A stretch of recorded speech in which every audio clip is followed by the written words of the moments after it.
ua malua ele tau fiafi. Ua whasipa fo le lai lona no puanga masani. Au te manatu lele ua tau I manu. Ia mawhaifo I whanua le whaatama soare inga fo I le nei yasu. Sa alo I tau tai o au mamau.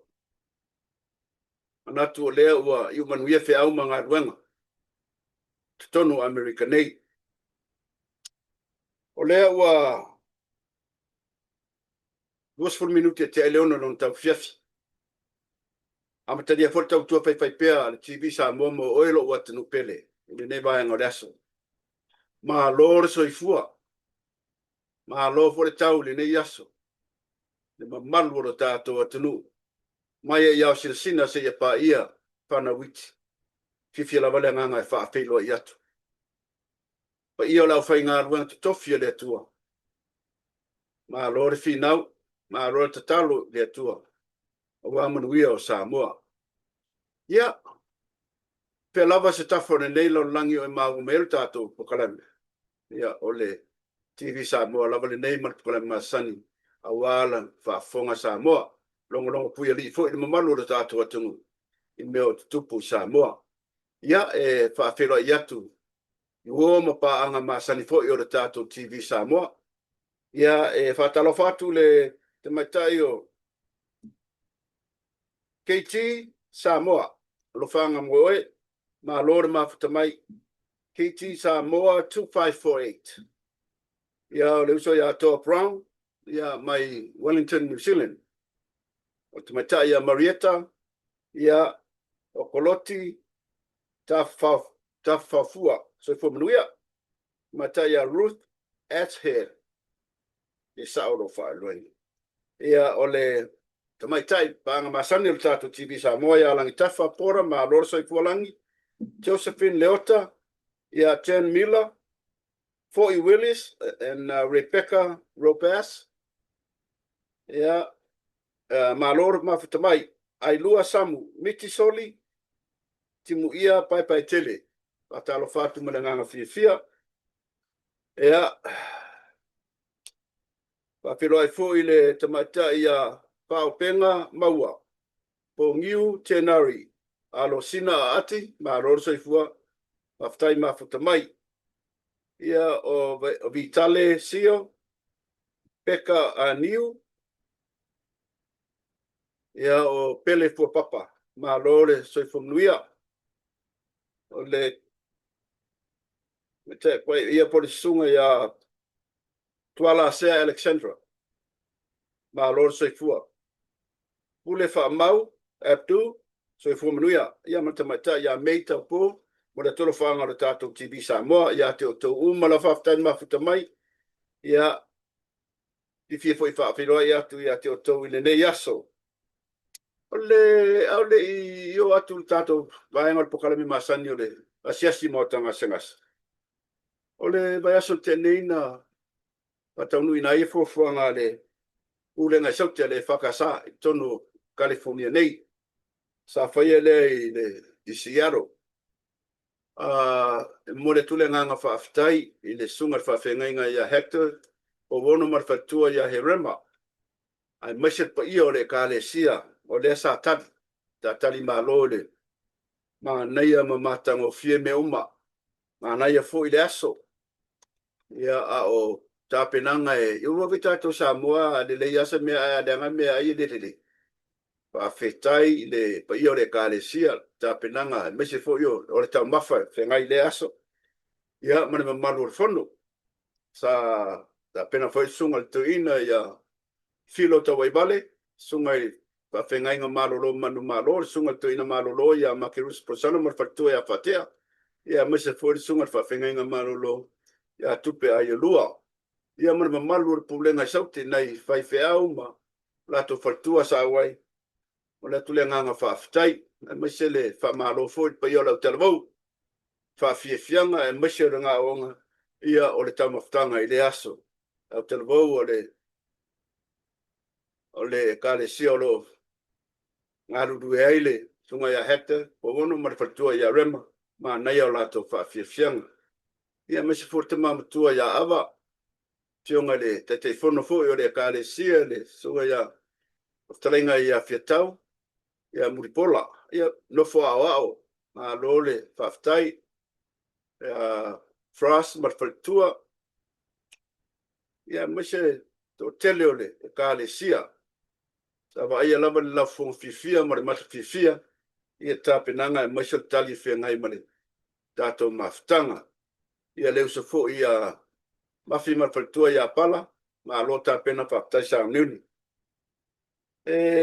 le mafai ona faagaloina le ao ia i siaro atoa lo vai aso ia o malolo ai ia o marfono o le astonai malolotu ai le asa e fa'ama mai le asolulu to telefoi o nisi o ekalesia pe ona esa nei ia toe malanga mai lava i le tae o le asa ai mai se foi le fiafi o le astonai ona ua mai al fondo i le astonai o le tulenga fa'aftai foi le tali malo si uso ia tu fiu manu la fonga mana yonalo tamaita ia Ashley ma siana wo fano fa'aftai mo le tato maftanga le taimi o sola ia langona lava le nga fangaitia ia ona tali malo e te oleuso ia maisal fanau ia ya tu foi se malolonga ave se tato pese mo le lo fanga tato TV sa mo tato pokala me masan ia asese i mo tanga singase le ngate leo mo te malawa o e la bolo so sesio fa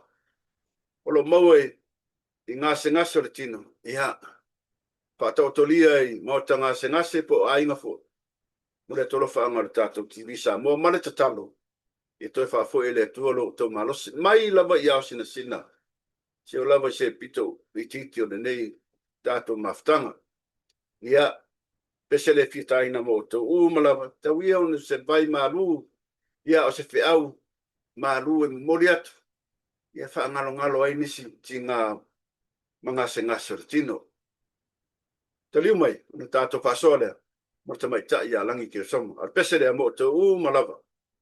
This is for you. Stay tuned. We'll be back after this.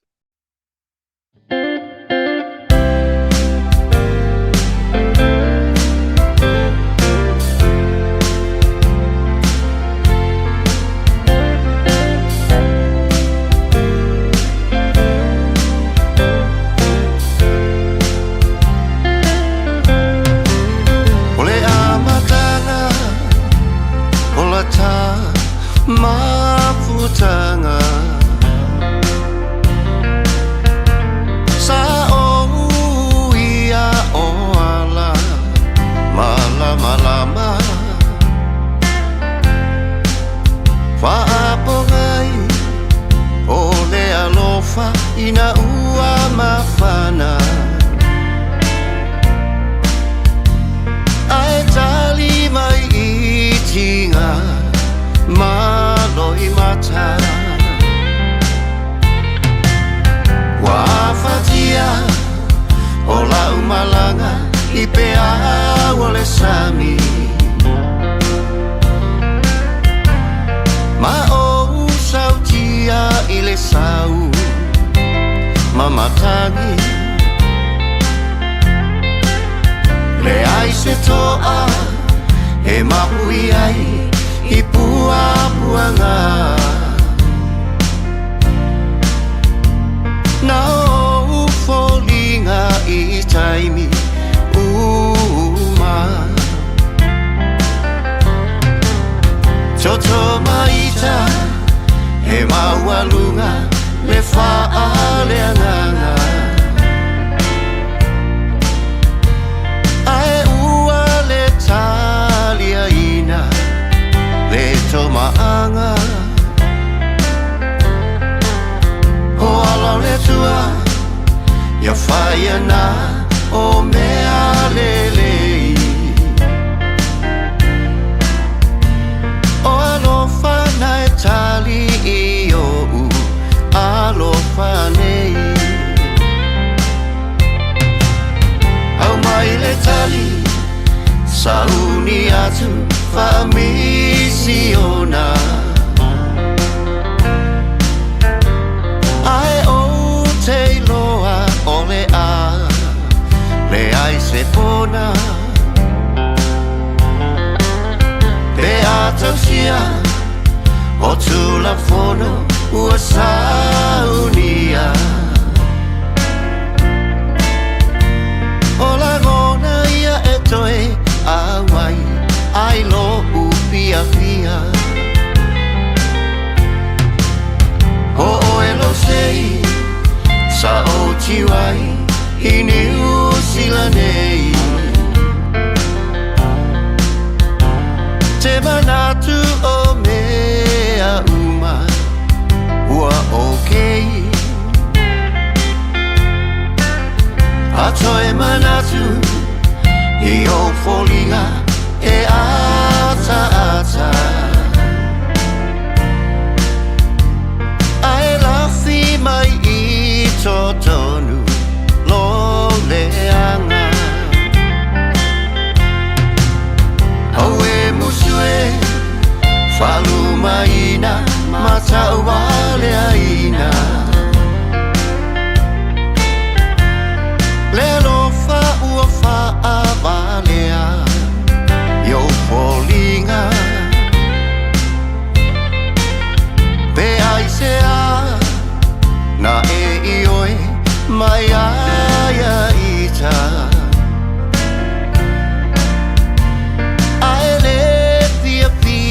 mai ai lo ainga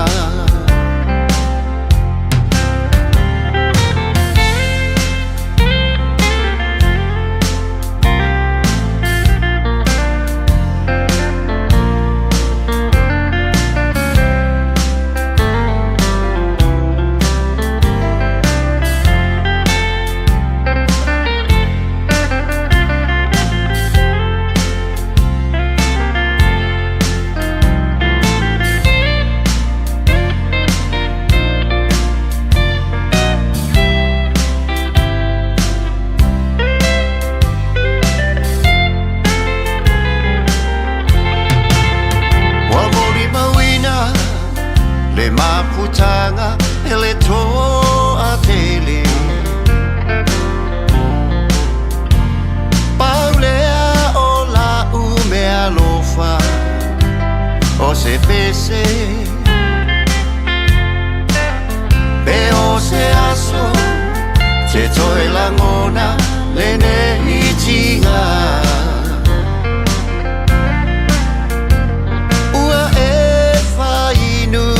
ina ita Songi mai o oe lau pele o le amisia Nei ngalo mai a ui sou aso Fia fia Famangalo Ni o leanga i aso walu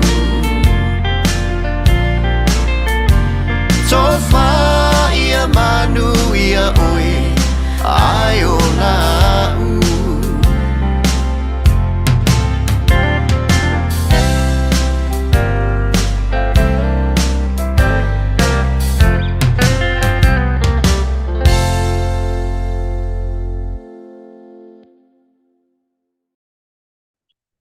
Eu te pipia pai lo atu le fo mafuta mai le tatu malo walo ngia I vai asta tasi mai tai te sala ya lang ke soma le wala va vol tatu po kala mele nei vai aso se fo mnuia lau yo al te sala langi malo se fo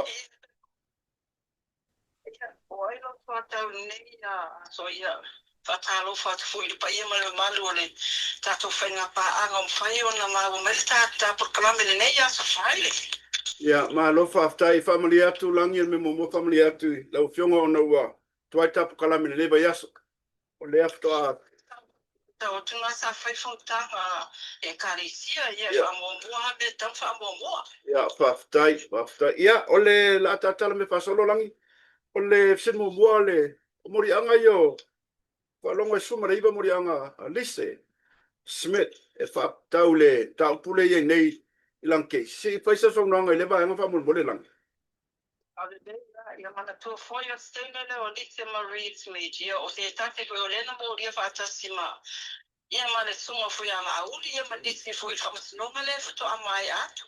O morianga la nei o moria nei di se fulu ma de ifa. Morianga ia whaasanga i le tusi fui le sa tuma te mana tuore sta por kalambe le sa tatale noi fui le tusi le tusi e li se. La avela i le ofiso le lo ia sili. A kopiela ia le komisino leo leo whapena foi ia le mikisa leo leo. Ma o le tusi lea. Tusi foi le leo le pe e linka ina o le afianga o le fionga palmia. Ia le fion fo sa fa pito ia fiamena o mimta a fa ile fa lave fule na baliu waia se tasi fo yo to mai ta ia a professor i tutuila po nga fo i America Samoa ia ore sungara ia Dr. Carol Gappert ia o tusila lena ave lise ia lela na pende to fa ia su suenga leo o su suenga la ia leo vai te no mati no mati ena tula e benu ta punei ia le foto e bala au le vai ato utua nai to e tolo na i o whamasino e to e bala au le vai ato fo ai le wata ua mai nunga e se furu uiva morianga ne whaasanga ia lese morianga la ne au fia ia le whai o ni whaamatalanga fo ile atau whaase o whaamatalanga fo ile le tua ia e se tas ia ai mai se whaapunga lolo o saure morianga ua pewa tangia ai ua la matia ai ia le afionga le palemia matula e mese tūlanga e tau na su e nai lana afionga na whaalia la e le komisino le lo se tasi fo whaatalunoanga matusitala ele ai ki mau e whaamau ni ai ia le afoi nei e whaamau ni ai ia le ia tua inga nei na whai e lise e lumoritusi ma o vaenga la ia le mafua mai podianga ne se furuiva e o mertemi nei e se vinga ina modianga ia lise a le o i lumo le whamasinonga ma o le vai a fu e toi bala awel mata upu nei ma o le vai a fu la tu ina mai e se tali a lise e te e pe ioe i modianga ne se furu ma le iwa Malo whaftai. Palongo le, e sau nanga whengai ma le whongpetalai ma lona whaasau ina o le CEO o ngopitanga venga Samoa.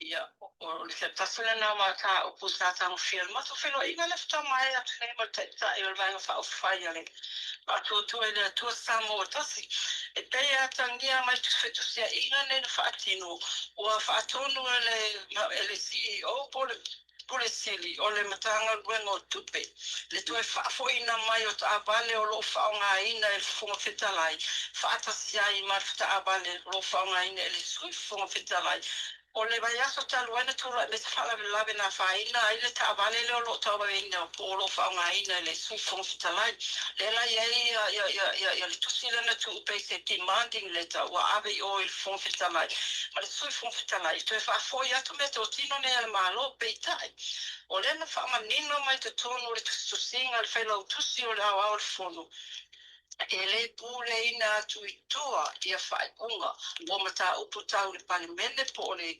le palimene o le mau leo a sanoanga na sauno ia i whailo tusi al fonu matau lea fo tupa e tolu lava vaenga po tu o whainga maloa 3 pillars of the government ela ia le vaenga leo le pule whaatonu le ia le executive kabineta ia tuma oti la tau tuma oti foi ia palemene pulea la palemene ia la tau ia me fa tu la fo fata sela ma fa masnoma ia peta ia le pe was what le pule tua e pule ai la fa ia fa uma ale palemene por tato le fono a Samoa o le tusi la le matuina to fon fitala por le fellow tusi o palemene ele aia ina i tua pele ai ina mai fo e pule sile matanga wenga ia me fai al palmene na fa manino mai fo e fellow to see e ia ba e na tele ba e ngol fa ole tula fono la vai patino al palmene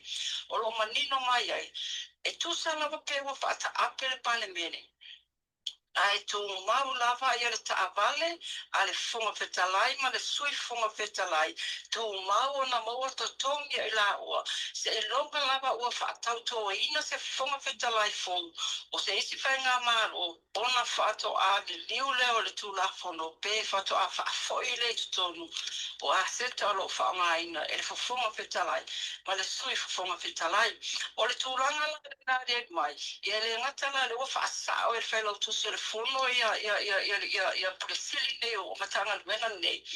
Ai o whapena whaina tosi atu le lo ia le fonga fetalai. Ka fionga ia taula papa Brenda Heather atu. I le tusinga sa atu ina mai lunga o le newspaper Samoa Observer. Io nei tusinga. Ua ta ua ai le tūlanga pio pio o le sui fonga fetalai o le corrupt o le accuse of power to sai fo i mal whaonga ino le taawale lena la bea. Ia whaatasi e male mea lava ni leo whaatau tala. Wa te tau ni whaafo i tono taawale. O le tūsi la tamai tailo i ane tu ina atu le Samoa Observer. Ia te tau ona tu ina maisa la tu whaatu e senga. Ona of tua inga o manena tu uilunga la tau tu singa. E le moni mai le sao. Na whaama wina fo e tau la papa ia vaenga o martu la fono. E tau sei nai. Ia tu singa Samoa Observer. O le asola lena au mai e whaatu e senga a newspaper. Ole pora inga na pole singa lena whai tau papa tu ina atu Samoa Observer. Ele ngata ile whai o se lato whatu e senga a whaapitua i lumo le lato newspaper. Ole tongi le luas fuwafe tāra arme o iai. Ia maa velo le tūla fono ole asola lena tūla i mai ei whatu e senga lea Samoa Observer. Ia matoi whaau iei tuara telo tu ai ia na lato whaia. Whaasanga. Ele sui fonga fetalai pe tai ele fonga tanga na male te fono foi ban fa fire fasi la so na ia pata ia ele tulanga la male nei o tau faleanga nisio tu stala ma nisio la fa sala la pasemo tu stala la fa sala la o lo tau la mo ele tulanga nei o tau faleanga i fisili kwaina ia a fai o le fatu esel Samoa Observer ia Nana fatu ese nei, toi fai fu tai au, ai ta tau ona iei se fua le lei, e fua iei tua inga tu singa fa pene, mai le fua tasi foi la i le Observer, posesi ia fa ia le saunonga al te fonu, ai sa fala wai tele i so o se tu stala, ia ma so o se fa asala lau, company fa asala lau, e on tula i mai e la fainga fa pene, e on tulanga na fa malino mai el fai lau tu se fonu, e ese lava le pulenga o le ale malo ese pulenga ale alpalimene ese le pulenga ale famasinonga vaenga la ia tau na mai o iolele mai e tau foi ona feso poai fatinonga nga wenga ia mai se fatonga The lei langi whaftai ua malamlama i le vaenga. Se oso toala o fesili se si vaenga o lo mana foi ia ta fai mamaia. Ia le lau te lenga o le o whanongo lewa fia foi to tele o le tātou atunu o le au so solo le leile te mau ainga i le miliona le tufa mo le atunu. So nangalang. Fiona for me style lo tu ia ni style tu pe lo tu ia o le se ba ai but style vai so le na ia ta uai le tu langa le no lo ia sta ma a ingo sa mo te minei mai te le vai nga sa ia fair wa ma for tu langa le pe tai sa la wa lunga na ta no o se ta so vai o mai ta wina wa ma foi le tu langa le mai o ta ma ai nga o le folo ke ti miliona le ta fa vai na vai nga fa fast Lena ia ta ua. E le ngata ele tūranga fo ele au le tupe aru tua 5 miliona le aru tua i tūmaro e 5. Ia e tue whapena ona toe regenerate le tupe le nā. Ia ma toe fo mai te tono l'economia le atunu. Le ala i ona tūranga le lei. E te lei o le sao o le tātou poloketi. I le tātou tamau a inga. E le ngata fo i lai le. Le fo ina sao nola na fio. O le tani nei, o le miliona lona tonu lo whapena na whamatu ua tuitua. Ia lo whapena o na ai atu i tu malo e le ima wane miliona tonu peta. A whai o le temi fulu whai ngā pānota o na tāu fia lore o le se eleni. I te tonu se account whapitua e umar pānota o na toi whoi leo le tupe leo i tu malo e o na tupe. A le tāna la vai e le tamau ai o Samoa o tūla e mai i se tūlanga li lei. Aro whaftai langi. Ai le skalo o Faiga Palota. Ua kai umai le tununa le stalo por meo ka kurkuriamis. Oi, o ne, vai tu ringa ma, o man pata o te smell. Ne, Oh, Polo pitu wapera pa tanga te tauna le stala Palota. I taina le te minena au le iwa se fulu tonu le wa yai. Kono winga tu se fulu walu wafi. Ele I le stala te minei au nena ta puni e o le lava me tau wina le tumu tangata iwa. Vaenga lo fai ele le stala I matau kia foi. A ele le stala, ye lua fero sala tupi. Ai le Palota. Ia se laua, e se lau tā la ia le, e se la tuto ni. Ia wano whai tātou o tu ar tani mole mole. yeah. A le lai, ai o timu ia, le la o lai, no toi timu ia. Tāpi tāpua I lambar whai whai anga. O lea sā ngai, tua e tapu whainga lau fisa. Sā ngai tua tu mā, lo le wanoa ngā tātou na whao ngai, na pei tātou. Ia o lewa toi whai mamai e pia. Ia malai nei ma timu ia I wha ngā soro le ia tutonu. O le tūlanga na lo ye la restore se fulu ka wafe ele I le sara ina o maltemi nei. Whaftai e isa si mea te whiwha so ai o te loa lewa matau na manawanga ruenga ia o tau. Ia, ai ua wharei le foi, ma loa ngā lurua neva yaso.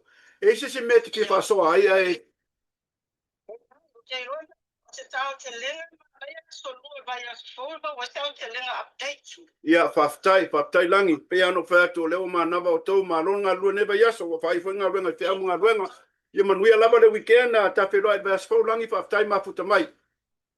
Ia whaftai. Pasoi fua ia, langi. Okay. Ua o tau whaafonga I le. Pasoi mai tai langi. Mai whai nei. Tala mai Samoa, me olo tupi Samoa, me so whamsinonga. Ia, tala I le Faiga Palota o lo ori mai nei. Let's take a short break. We'll be back after this.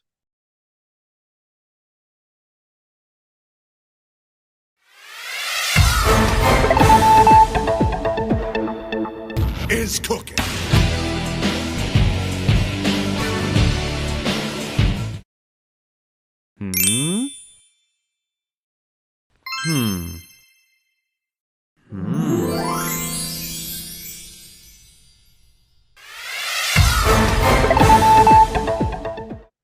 Se fulu ma le iwa murianga. Anga I le tamaita I Marie. Sounds familiar? Yes. Se fulu ma le iwa murianga. Murianga leo e whenga ima. Ma tamaita I Marie. O le winga e linga repeat fa fiko e tala lea. Keks fulu mo kupu morimbau. Le whaka mo vai apungi. A leo. Nei ma se meo whaonga inga. Sound like a broken record. Le whala koe mai le vea. Sumariva murianga e whenga ima le tamaita. Tato talia lupe o maungu. Tako vai pe o whewhai ei. Ei ma se mori maunga sao, ngā mori mau ka uwade ai. Ia le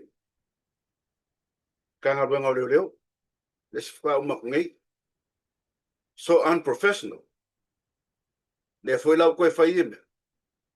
Kako karsi e ia. Ngā warbalsia o le whablanga ka uwade hoi Samoa. Mai maukai me o pālangi. To them, yes. Mai maukai me o pālangi o mai whaia case. Ngā le lau ai o corrupt o leo me le whai. E whamisingonga. Malo ia. A le koe mai le suru iwa murianga.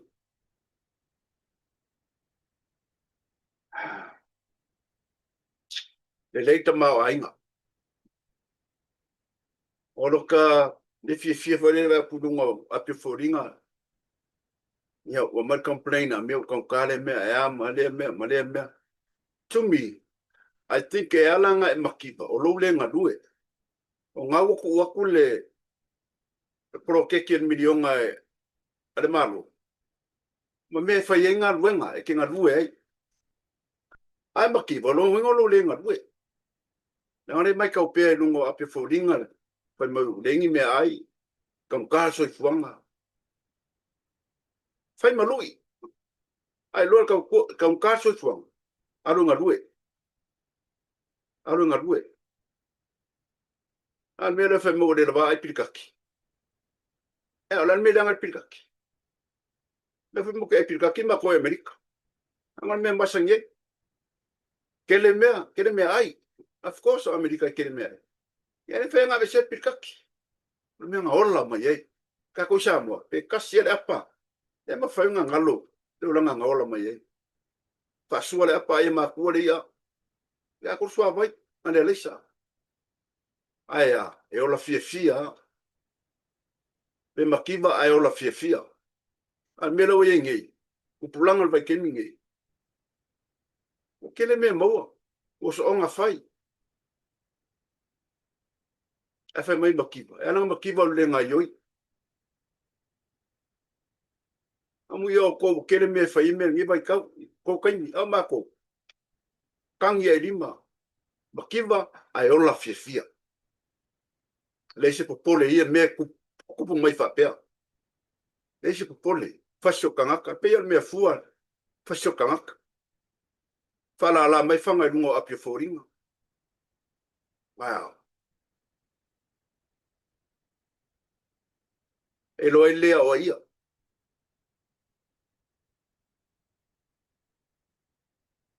ngadu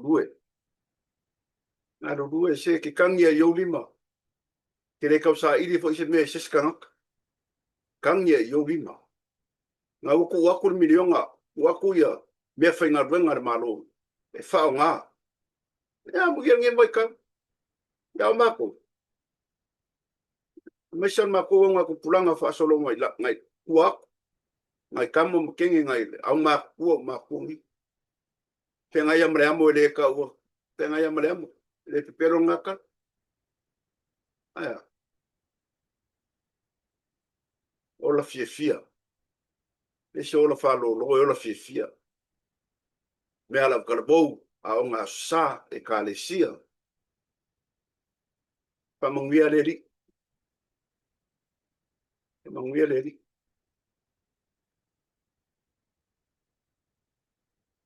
ale mai le no foninga fa mo le la vai Pilikaki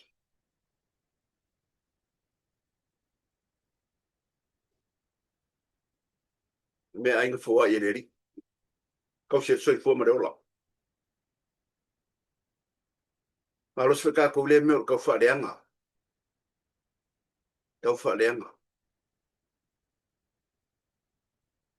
ka ko lo fo le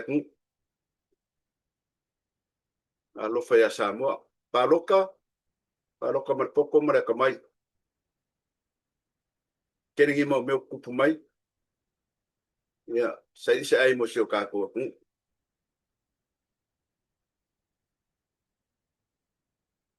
apa yo pa mga kulo waso fa nga reson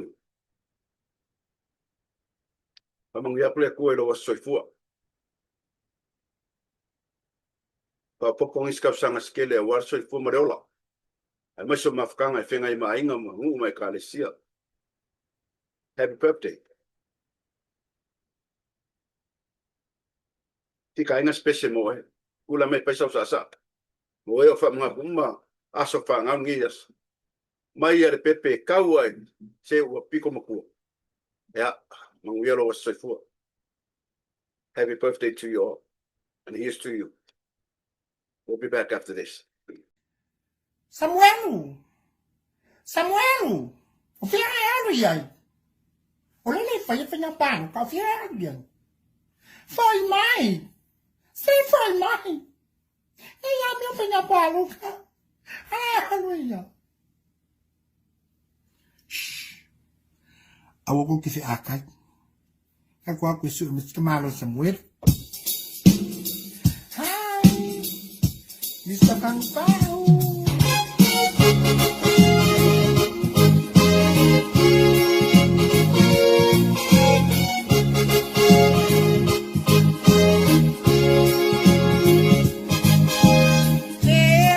Samuel, o muso yake.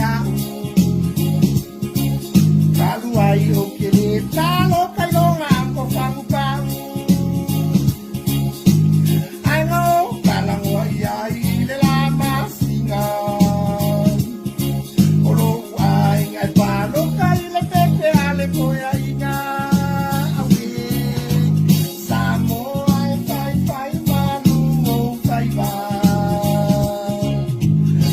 ale tua lau fa ko falainga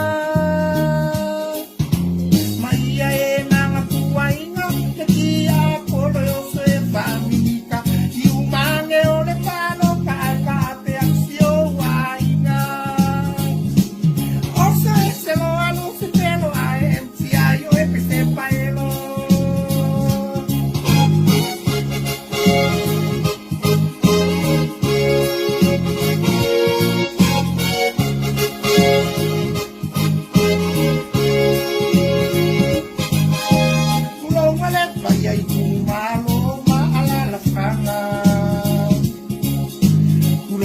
Mamago macho ya mama papa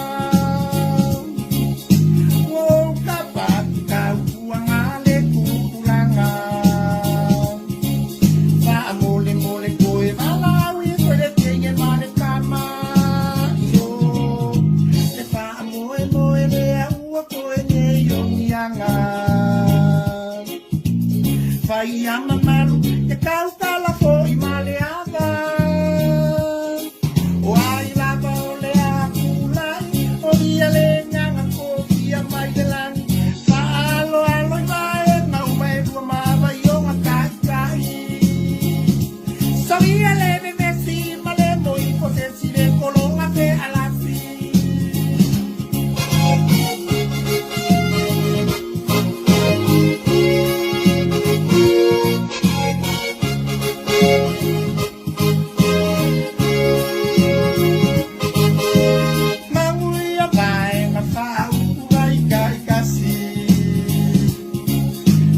Pele file mui lua fio mau kai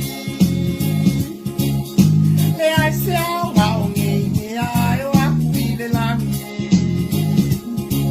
O le kuku i la longi Ale fome ni mai le afi Awe Se u le mangu ai sila filange i le malu Nga o singa fa kulu kulu aku abista FAGUPA'U Ia kako makala O sa kanina e sa u e whaaleanga O lana misio nga sa u e pue o e fasi O lo ia pala Te angelo au le afia o ka ua foi wali umalala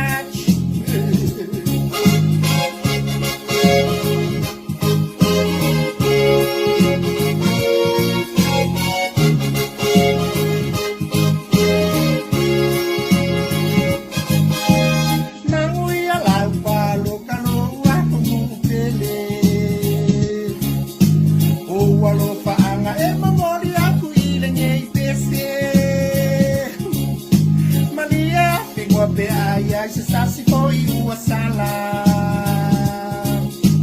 La fo mai ua awe te pogia I se maa Awe Samoa se awe ia ke kau ke la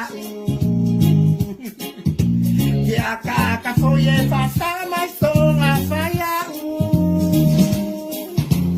Kau aku ya Samoa Ka leo ke alua ia pele la karo ingoa E ui lava o I kamai e ai o kamanga o ngā whapikoa E ui lava o I kamai e ai o kamanga o ngā whapikoa Ako wai a Samuelu wha mole mole whasiloa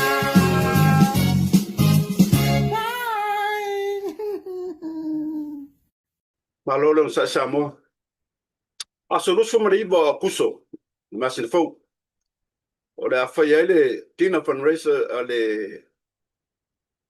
e kālesia ale taelenga I Petesa. Ea o oi ngai whali e tulunga le tātu flyers le address e me whai ai. A fio mai, a fio ane, a fio ifo e langolango le wha moe o le e kālesia le sunga e whawhengainga ia iona le anamar fatua ia peka o le kālesia ngai Oregon ale e whakasa ia a fione ma talane au o le live band all the way from Auckland, New Zealand e whawhiwhia le fias ia na e fo tamafutanga O nai lunga mea umal tato flyers ngai wharia. Ia manu mera whafsotai. Ia o whawhiwhianga foi, ia o le Paradise of Samoa, I believe so. Ngai lunga, ia Sisilane. Ia whione langolangol whamoe o si sunga si whengainga mar whatua. Ia peka e meset pa i o le kālesia. Ia o sa iringa lava o mamanu i o le kālesia mo lato fuafuanga. Ia wase pale ngā rurue a manmaro le tua tau fufua i elo lato soifua ngā rurue. Ia talo atu mana ngā whaaloalo le. Ia mesia o tō lo la talata nei le. Whamoe moe. Ia o tātou fui whafua mo mia le sosoan. Ia sensa o tupe nai runga le address ma le ticket. Mo mia ai le lau fisosoan, lau support. Ia mo le kālesia. O information uma le nai runga le tātou flyers. Ia mesia o tātou tickets. Limas furuta la. Limas furuta la tickets. Ia o ia le sa o whawhiwhianga o le metau sami. Ia, pa sau siba i lea po. Sa leo ngā la e mama, sa leo ngā ka whima lomar ko ngā pe upo ka kumu. Ia so ia. Ia ai whiwane matalane au langolango le whamoe o si e kālesia o le ta elenga i petesa. Ia o lo sua le sunga whawhengainga ia iona le ana mar whatua ia peka. Ma le mamalu le kālesia. Yeah, we'll be back after this. Let's take a short break. Mom, please. Don't watch it without me. Okay.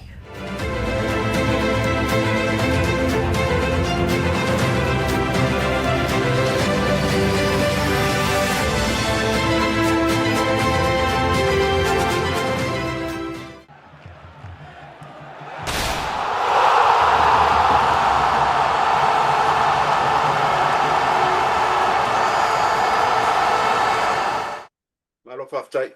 Samoa le tunu pele o le awonanga na mo e neias. Tato pokalame na mo lo mo oelo uatinu pele. Tato tato whiroa i le baias fau. Familia tu ono watua i atu tato pokalame ne nei baias. Ono lefto a do teli umai whanua. Sa mananga tufo e ono niso fufuanga whare purenga.